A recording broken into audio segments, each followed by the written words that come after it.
A'udzu billahi minasyaitonir rajim. Bismillahirrahmanirrahim. Assalamualaikum warahmatullahi taala wabarakatuh. Bismillah, alhamdulillah alladzi ja'ala al-'ilma bita'allumi wa arsala lita'limina al-anbiya wassalatu wassalamu ala asyrafil anam wa ala alihi wa ashabihil kiram. Rabbi shrah li sadri wa yassir li amri wahlul 'uqdatam min lisani yafqahu qawli. Qala Allah Ta'ala fil Qur'anil Karim, bismillahirrahmanirrahim, subhanaka la ilma lana illa ma 'allamtana innaka antal alimul hakim. Allahumma inna na'udzu bika min hamazatish syayatin wa na'udzu bika rabbi an yahdurun. Allahumma aghnina bil ilmi wa zayyina bil hilmi wa akrimna bit taqwa wal istiqamah wa jammilna bil afiyati was salamah bi rahmatika ya arhamar rahimin. Amma ba'd. Ibu-ibu, apa kabar semua yang hadir? Alhamdulillah. Sehat? Alhamdulillah. Seger-seger benar ini pagi hari ini ya. Insyaallah mudah-mudahan diistiqomahkan kita, langkah kita, niat kita untuk senantiasa mencari ilmunya Allah Subhanahu wa taala. Kita bahas kitab Nasaihul Ibad, nasihat-nasihat untuk seorang hamba. Ini karangan Syekh Nawawi Al-Jawi atau Al-Bantani. Jadi beliau ini memang asli orang Indonesia, asli Banten.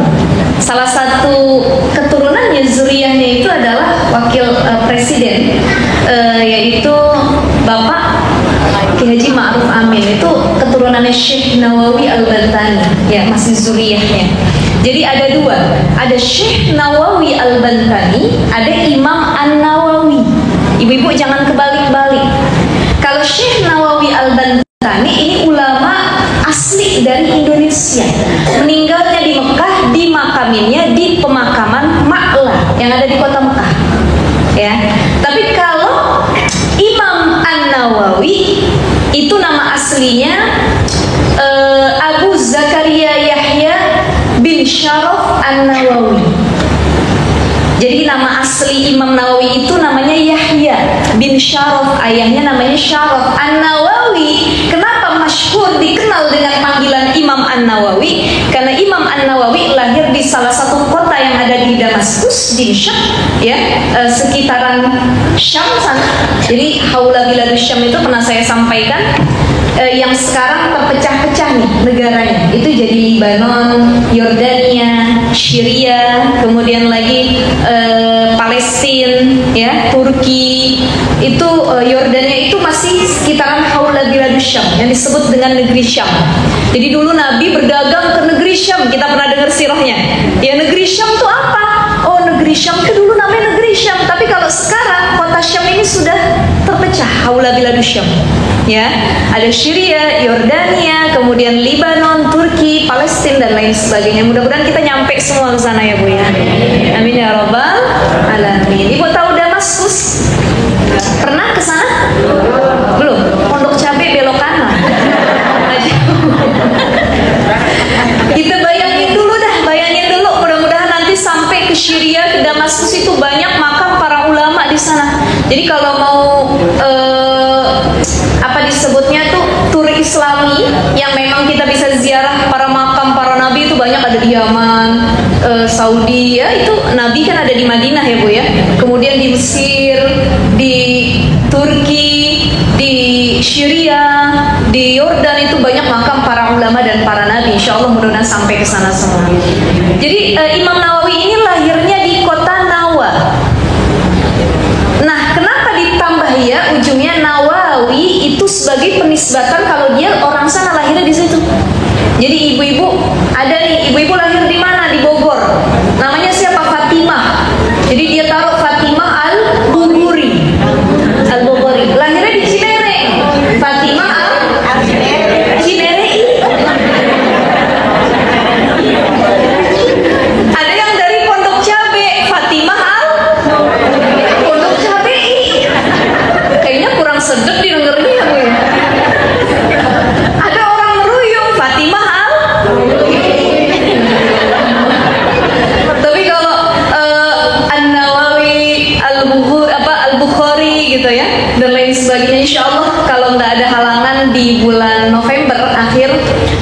sama suami Ustaz Azhari itu kita mau tur Uzbekistan ke makam Imam Al-Bukhari. Mudah-mudahan ibu-ibu ada yang mau barengan nanti, insya Allah ya, bisa barengan insya Allah. Promosi IG ya. Nanti kita ziarah bareng-bareng insya Allah. Nah sekarang kita dengar dulu. Jadi Imam An-Nawawi lahirnya di kota Nawa, maka dinisbatkan, ditambahkan ya jadi An-Nawawi. Dikenal masyhur sedunia Imam An-Nawawi. Nama aslinya Yahya bin Syaraf. Siapa Imam Nawawi? Imam Nawawi ini salah satu ulama hadis yang terkenal. Beliau pengarang kitab Riyadhus Shalihin, Arba'in Nawawi. Kalau ibu ikut kajian juga di sini, Arba'in Nawawi, Riyadhus Shalihin, kemudian lagi Al-Adhkar An-Nawawi dan lain sebagainya. Banyak tuh kitab-kitabnya Imam An-Nawawi, dan paling banyak adalah terkait bahasan hadis. Ya, jadi kalau Imam An-Nawawi orang Syam, tapi kalau Syekh An-Nawawi Al-Jawi atau Al-Bantani tadi kan itu orang Banten, orang Indonesia. Ini kita punya ulama yang wafatnya di Saudi dan dikenal. Lumayan banyak sekali karya dari Syekh Nawawi Al-Bantani, salah satunya Naswaibul Ibad. Ini yang kita pelajari. Ya, baik itu bridgingnya tadi, Ibu, pembukaan biar kita tahu nih kita ngaji, biar kita tahu siapa yang ngarang kitab ini. Ya, kenapa? Biar ada berkah dari ulama tersebut yang sudah dengan lelah letih nulis kitabnya dulu. Insya Allah jadi keberkahan buat kita semua. Kita baca Ummul Quran dulu, suratul Fatihah untuk beliau pengarang kitab Naswaibul Ibad. Ada hadihi yang wa'ala kulli ni'matin salih khususnya. Al-Fatihah. A'udzu billahi minasy syaithanir rajim. Bismillahirrahmanirrahim. Alhamdulillahi rabbil alamin. Arrahmanir rahim. Maliki yaumiddin. Iyyaka na'budu wa iyyaka nasta'in. Ihdinas siratal mustaqim. Siratal ladzina an'amta 'alaihim ghairil maghdubi 'alaihim waladdallin. Rabbana ighfir lana wa li walidayna amin. Baik. Jadi kita masih ada di bab As-Sunai. Dua ya. Kemarin kita sudah bahas. Masih ada yang ingat ibu-ibu? Khaslatani la syai'un afdalu minhuma. Ada dua perkara yang tidak ada yang lebih afdal dari keduanya. Apa itu? Yang pertama al-imanu billah wa naf'u lil muslimin. Beriman kepada Allah, kemudian bermanfaat bagi sesama muslim. Dua perkara yang paling utama dibanding perkara apapun tadi. Iman kepada Allah, bermanfaat kepada sama muslim. Kemudian wa khaslatani la syai'un akhbathu ay anjasu minhuma. Dua perkara yang tidak ada sesuatu yang lebih kotor, lebih menjijikkan, lebih najis daripada keduanya. Apa itu? Asyirku billah wa dhurru lil muslimin. Syirik kepada Allah, menyekutukan Allah, meminta kepada selain Allah, berharap kepada selain Allah, berdoa kepada selain Allah. Nih, asyirku billah. Dua perkara yang paling kotor di hadapan Allah ketika kita menyekutukan Allah. Pertama, asyirku billah. Yang kedua, wadurru lil muslimin. Memberi bahaya atau memberikan mudarat bagi sesama muslim. Ini dua perkara yang paling menjijikan di hadapan Allah Subhanahu wa ta'ala.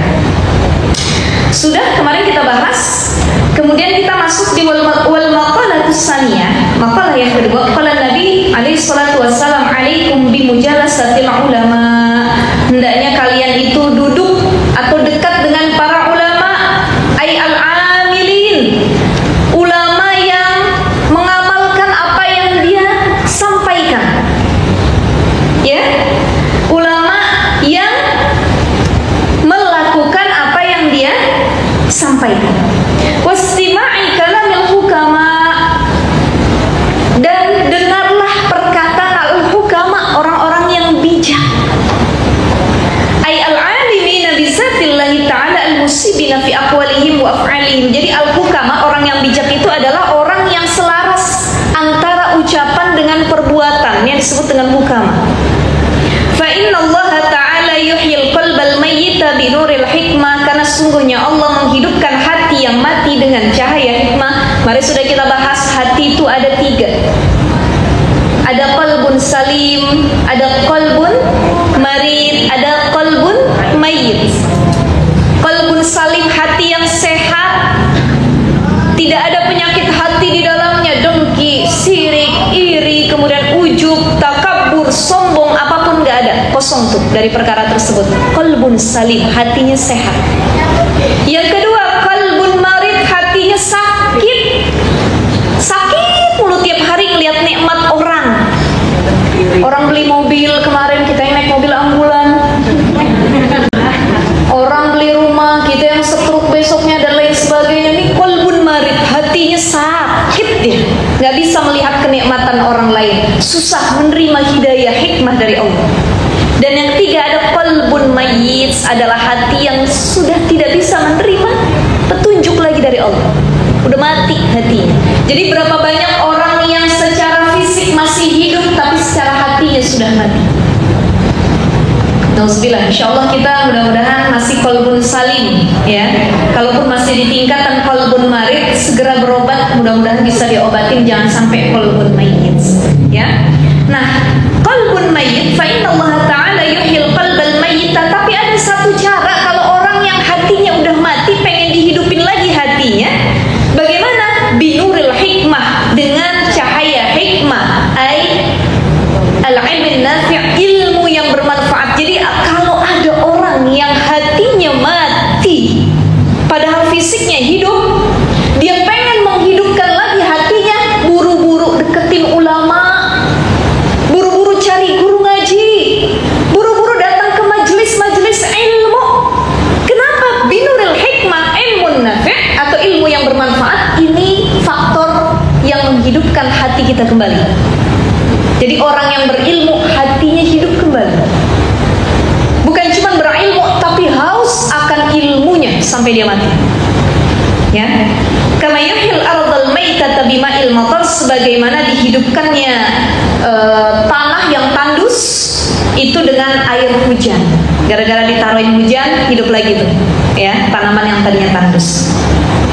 Ini bahasan bab kita ini membahas tentang bagaimana konsekuensi atau keberkahan yang akan kita dapat kalau kita dekat sama para ulama.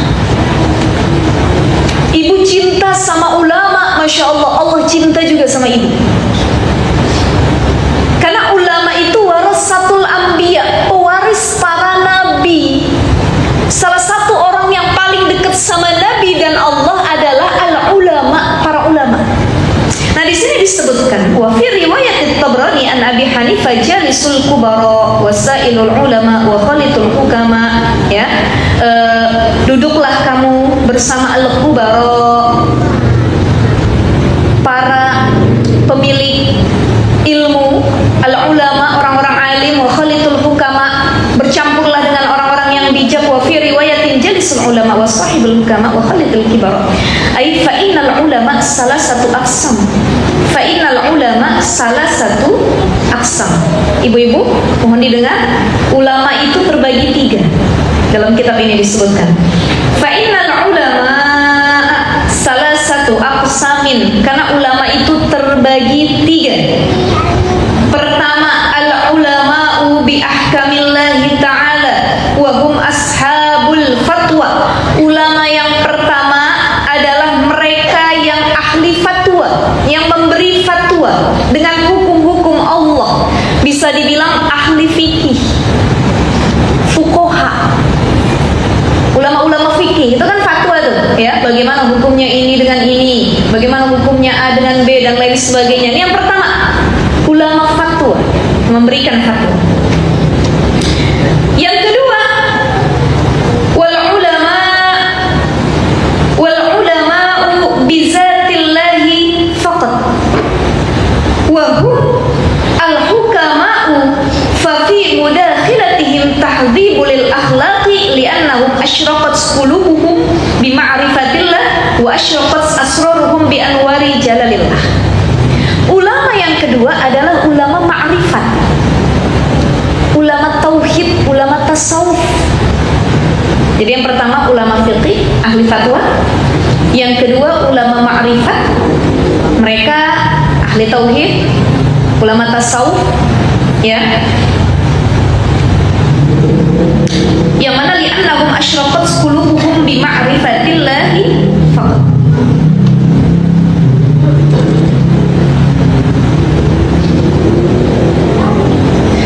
Karena hati ulama tasawuf dan tauhid itu dipenuhi dengan ma'rifat kepada Allah. Itu ulama tauhid sama tasawuf, kalau kita ngobrol sama mereka, Bu, itu vibes-nya udah beda tuh kalau kata anak zaman sekarang. Tingkatannya tuh, keimanannya udah beda. Mereka benar-benar yang mencintai Allah tuh udah beda pandangannya. Beda sama kita ya. Nah ini nanti di bab ini akan dibahas juga. Orang itu ibadah ikhlas atau tidaknya bisa dilihat dengan 3 keadaan. Ya, jadi ikhlas itu terbagi 3. Kemarin sudah saya sampaikan sebelumnya. Pertama, kata Syekh Nawawi Al-Bantani masih dalam kitab ini juga, tapi nanti di bahasan yang lain. Orang yang ikhlas beramal dan ibadah semata-mata mengharap redha dan cintanya Allah. Dia nggak ngarep apapun, dia nggak ngarep surga, dia tidak mengharap neraka, dia tidak mengharap bagian-bagian kekayaan dunia, harta dan lain sebagainya. Enggak, dia ibadah tok lillahi ta'ala. Inna salati wa nusuki wa mahyaya wa mamati lillahi rabbil alamin. Saya ibadah, saya hidup, saya mati, semuanya karena Allah, bukan karena yang lain. Ya Allah, saya ibadah, sholat, zakat karena Allah, bukan karena pengen manusia memuji saya. Ini tingkatan ikhlas yang paling tinggi, dia ibadah karena Allah. Yang kedua, ikhlas, ya, al-muratibatus saniyah, tingkatan ikhlas yang kedua adalah dia beramal karena pengen dapat bagian ukhrawi, pengen dapat bagian akhirat. Ya Allah, saya sholat biar masuk surga, saya taat sama suami biar bisa masuk surga dari pintu manapun, saya sedekah biar dapat surganya Allah dan seisi-isinya. Jadi ada bagian akhirat yang pengen dia dapat, ini tingkatan ikhlas yang kedua. Karena ada bagian ukhrawi yang dia pengen. Ada yang ketiga, tingkatan ikhlas yang ketiga, ada orang beramal pengen bagian-bagian duniawi. Saya sholat tahajud biar diangkat derajatnya sama Allah di dunia. Saya sedekah biar dibalikin sama Allah lebih banyak. Ada ibu-ibu sedekah 1 juta. Saya tanya, Bu, Masya Allah, Ibu ikhlas apa enggak sedekah 1 juta? Ikhlas Ustazah, saya berharap dibalikin sama Allah 1 miliar. Ya nggak apa-apa sih, sedekah 1 juta lumayan banyak juga ya, Bu. Ini ada sedekah 1000 perak, kemudian minta dibalikin ya 1 M. Ya kalau Allah sudah berkehendak nggak ada yang bisa. Cuman ini tingkatan ikhlas yang paling rendah. Tapi boleh nggak Ustazah kita sedekah niatnya karena pengen dibalas rezeki lebih banyak oleh Allah? Boleh. Tuh tingkatan yang paling rendah. Jangan sampai niat ibadah kita di tingkatan yang keempat ini berharap pujian manusia. Bukan karena akhirat, bukan karena pengen bagian dunia, bukan karena pengen dapat ridha Allah, tapi pengen dipuji sama manusia. Nauzubillah min dzalik. Jangan sampai terjadi hal demikian. Ya. Jadi untuk ikhlas itu sulit apa enggak, ibu-ibu? Sulit. Kita tingkatan yang mana kira-kira? Ibu tahajud niatnya karena apa? Benar? Tahajudnya tiap malam apa kalau lagi punya hajat? Ya Allah, anak saya mau masuk universitas ternama. Saya tahajud dari jam 10 malam sampai jam 5 subuh. Kenapa? Biar anak saya diterima di universitas. Begitu kagak diterima, besoknya kagak mau tahajud lagi. Saya niat sedekah biar suami saya naik jabatan, ya Allah, gajinya juga naik. Begitu suaminya tidak naik jabatan, gajinya pun gak naik, gak mau lagi sedekah. Saya berbakti sama suami, ya Allah, niatnya karena benar. Benar karena surga. Saya niat bakti sama suami biar apapun kepengen saya diturutin, ya Allah. Kebanyakan niatnya begitu. Padahal kembali lagi, niatkan semua ibadah karena Allah. Oke. saya kembali lagi. Satu, ulama fatwa, ahli fikih, para fuqaha. Ya. Yang kedua tadi ulama tauhid, ulama tasawuf, ulama ma'rifat yang hatinya tuh dipenuhi dengan bahasanya tuh cinta kepada Allah. Cinta kepada Allah tuh kalau kita belajar ilmu kalam, tauhid dan lain sebagainya, banyak kita temukan para ulama-ulama yang memang kurang lebih sudah beda tingkatan cintanya tuh sama Allah. Seperti Rabi'atul Adawiyah. Ya, Ibu pernah dengar kisah Rabi'atul Adawiyah? Yang dia dilamar sama Imam Hasan Al-Basri, nggak diterima, padahal Imam Hasan Al-Basri itu sama-sama ulama besar. Rabi'atul Adawiyah, ulama perempuan yang luar biasa keilmuannya, dilamar sama ulama juga, Hasan Al-Basri. Ditolak, bukan karena nggak level ataupun nggak suka, tapi karena dia merasa cintanya nggak bisa dibagi oleh siapapun, karena toh cintanya full buat Allah Subhanahu wa ta'ala. Aku takut kalau menikah fokusku bukan lagi kepada Allah. Tuh, Masya Allah, itu udah beda tuh tingkatannya ya Bu ya. Kalau kita masih nerka-nerka, seberapa besar cinta saya sih sama Allah, masih begitu ya. Jadi yang kedua adalah ulama tauhid dan ulama tasawuf atau yang disebut dengan ulama ma'rifat. Yang ketiga itu wal ulama bil kismaini wa hum al-kubara fa inna mukhalatata ahlillah taqsibu ahwalan saniyatan. Jadi di sini disebutkan yang ketiga itu adalah ulama yang punya keduanya. Ya. Ulama yang punya kedua macam tersebut yang disebut dengan kubara, ulama besar, tuan guru. Ini kalau bahasa kitanya, ya. Ada ulama yang dia ahli fatwa tapi belum sampai ke ma'rifat. Secara tasawuf dan tauhidnya mungkin tidak begitu dalam. Ada ulama yang ahli tasawuf, ahli tauhid, tapi secara fatwa dia kurang pengetahuannya. Ada ulama yang dua-duanya masuk. Dia ahli ma'rifat kepada Allah, tasawufnya bukan main, pendekatannya sama Allah, plus ahli fatwa juga. Ini yang disebut kubara, ya, ulama besar gitu. Masyayikh, para syekh besar. Ini yang ilmunya Masya Allah tabarakallah ya. Jadi itu yang disebutkan dalam kitab ini ada 3 pembagian ulama. Jadi ulama fikih, fatwa, yang kedua ulama tasawuf atau tauhid, ma'rifat, yang ketiga ulama yang memiliki keduanya. Ya. Baik. Bicara tentang ulama. Mudah-mudahan ibu-ibu yang hadir calon ulama juga. Ya, ulama itu artinya orang yang berpengetahuan. Kalaupun nggak bisa kita memberikan ilmu kepada masyarakat luas, minimal sama keluarga dan anak-anak kita. Ya, Syekh Muhammad bin Ajibah, salah satu tokoh sufi dari Maroko di abad 13 Hijriah. Beliau menyebutkan ada beberapa ciri dari seorang ulama.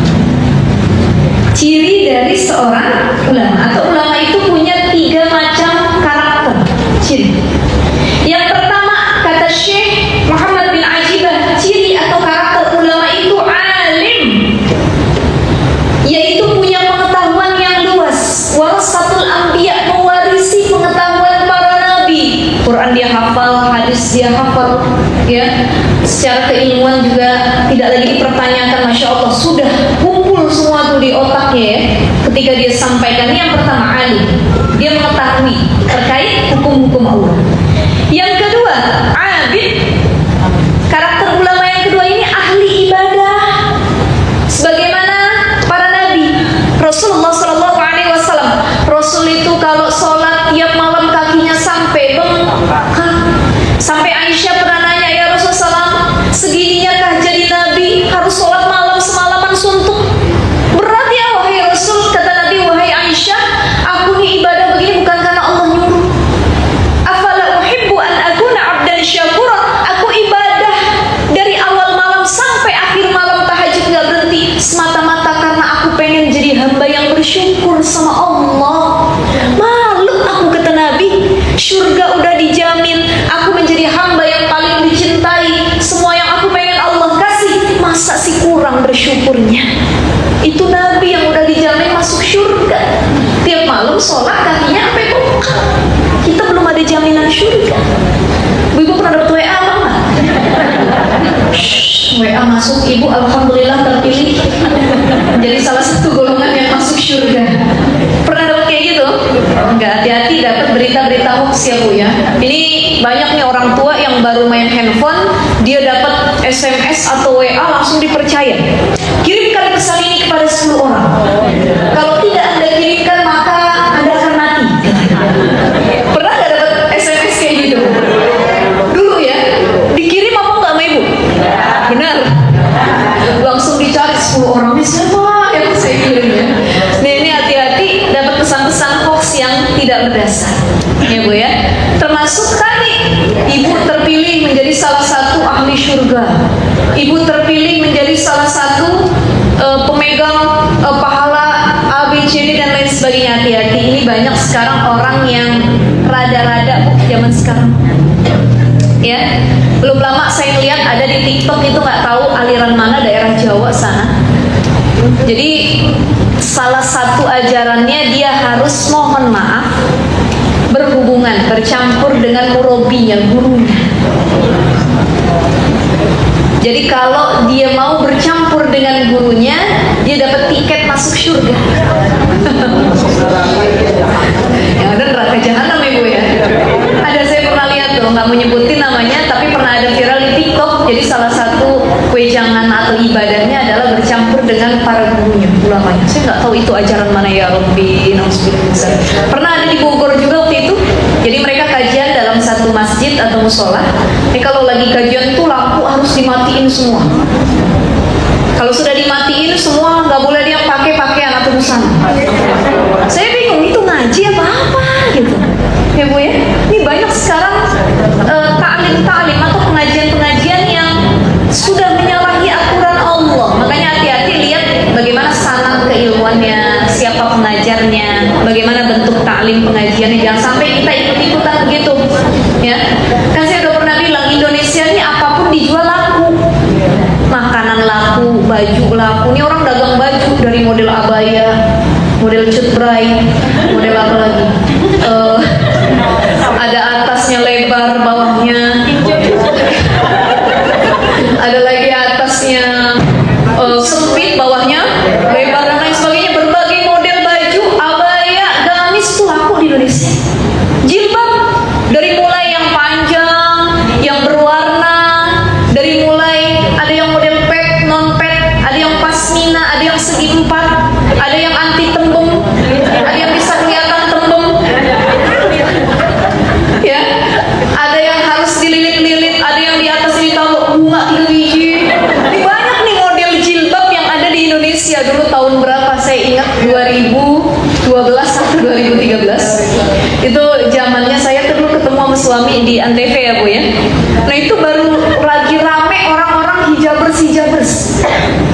Ya, jadi orang itu pakai jilbab dan mulailah orang nggak mau untuk berjilbab, karena ketika mereka berjilbab mereka nggak merasa kelihatan tua, ada fashionnya gitu.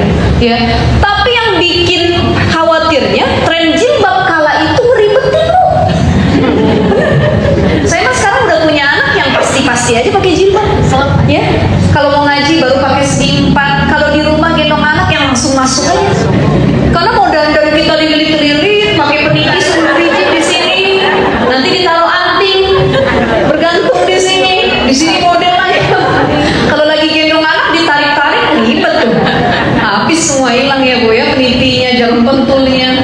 Makanya ada satu misteri yang suka terjadi kepada perempuan, misteri hilangnya jarum pentul. Udah dikumpulin dimanapun hilang juga. Saya bingung gitu Bu. Betul Bu ya?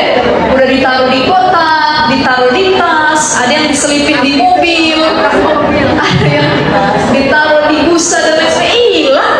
Itu nggak tahu ngilangnya kemana ya Bu ya? Masya Allah.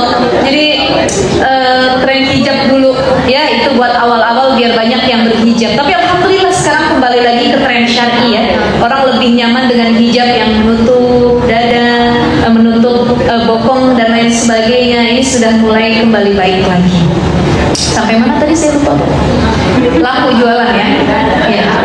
Jadi gamis laku, jilbab laku, makanan laku di depan mobil dagang semua. Ibu-ibu pulang dari sini pasti jajan. Ada yang seblak,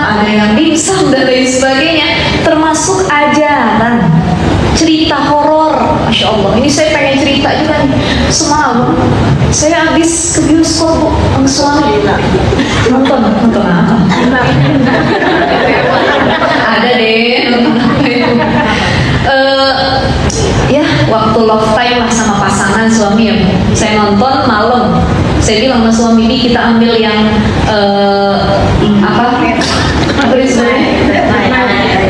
naik ya, waktu malam gitu. Udah kita ambil yang jam 9 tuh, setengah 10 filmnya. Saya nonton di Cenere Bellevue sini. Kan mallnya kosong ya Bu, sepi ya. Begitu saya masuk ke suami, innalillahi yang mutu walayah ya. Dibilang hidup enggak, dibilang mati juga enggak, masih ada kehidupan. Saya masuk ke bioskop, Mbak, kita mau nonton film ini ya Mbak ya. Film apa Ustazah? Ada deh pokoknya ya Bu ya. Saya nonton film suami, begitu kita lihat, Ibu sama Bapak pengen duduk di mana? Saya bilang kok warnanya hijau semua, nggak ada yang tandanya belum ada yang mau nonton tuh film. Saya husnuzon sama suami, udah ini masih setengah jam lagi, nanti juga ada yang daftar lagi, beli lagi tuh tiketnya. Saya masuk ke dalam bioskop udah jam 9:15 malam nih, pas benar semalam. Begitu saya masuk, kita berduaan nih. Udah jadinya muncul lagi, kita bikin romantis, samping berdemis. Kagak jadi romantis ya Bu ya. Masya Allah. Itu kalau ditanya Ustazah merinding apa enggak? Merinding juga saya bilang. Karena segede gitu bioskop. Saya husnuzon sama suami ini. Udah paling berapa menit lagi ada yang masuk. Nggak ada sampai akhir film Bu. Pengen keluar, kita udah bayar. Ya Bu ya. Kalau ya akhirnya udah deh kita makan aja, kita nonton sampai akhir. Suami saya juga nggak bisa diam. Oh saya kanan kiri saya kambing, kenapa? Nggak tahu dah katanya. Nggak tenang ya Bu ya. Bukan karena apa? Bukan ya kalau dibilang takut mah nggak juga, namanya berdua. Kecuali sendirian ya Bu ya. Berdua. Cuman yang bikin apa ya? Kayak speechlessnya tuh memang kosong, bener-bener kosong.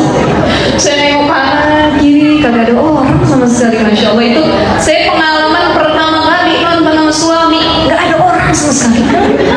Ibu-ibu kalau mau coba boleh deh malam ini nanti silakan. Sampai akhir kok beneran. Saya sama suami nonton sampai film habis. Sampai film habis kita berdua.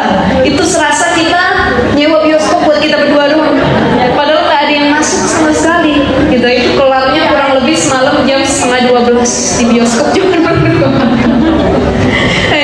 Jadi film-film horor paling laku di Indonesia. Ya Bu ya, film horor udah nontonnya berdua, film horor lagi. La ilaha illallah. Film horor paling laku. Kemudian cerita-cerita mistis itu juga paling. Termasuk ajaran sesat di Indonesia juga laku, banyak pengikutnya. Ini belum lama ada yang Makol. Bu, tahu nggak yang lagi rame? Nggak tahu. Jadi dia bisa bahasa jin, bisa bahasa nggak ini jangan ngikutin ya, saya nggak tahu dapat wahyunya dari mana itu lagi rame. Saya nggak mau nyebut namanya, itu baik di TikTok ataupun Instagram. Jadi dia bikin, saya nggak tahu itu yang dia ucapin bahasa Arab, Quran kah, hadis kah, nggak ada gitu. Jadi makol katanya dan lain sebagainya. Hati-hati, kita melihat aliran tertentu, ajaran tertentu, jangan sampai itu menyesatkan atau membuat kita jauh dari Allah Subhanahu wa Ta'ala. Ya ibu-ibu sekalian ya. Jadi yang kedua tadi apa kata Syekh Muhammad bin Ajibah, satu, ulama itu alim, pengetahuannya luas. Yang kedua abid, ahli ibadah. Yang ketiga arif, dia bijaksana, meladani semua perbuatan Rasulullah SAW. Apa saja perbuatan Rasul? Zuhud, warok, kemudian lagi hilm, ada lagi mahabbah ilallah. Ini sifat-sifat Rasul. Yang pertama, ulama yang disebut dengan arif itu adalah ulama yang zuhud terhadap perkara duniawi. Dia nggak ngejar dunia. Kalau dunia itu datang, alhamdulillah. Nggak datang, nggak dikejar banget. Itu ulama yang zuhud. Mampu tuh ulama sebenarnya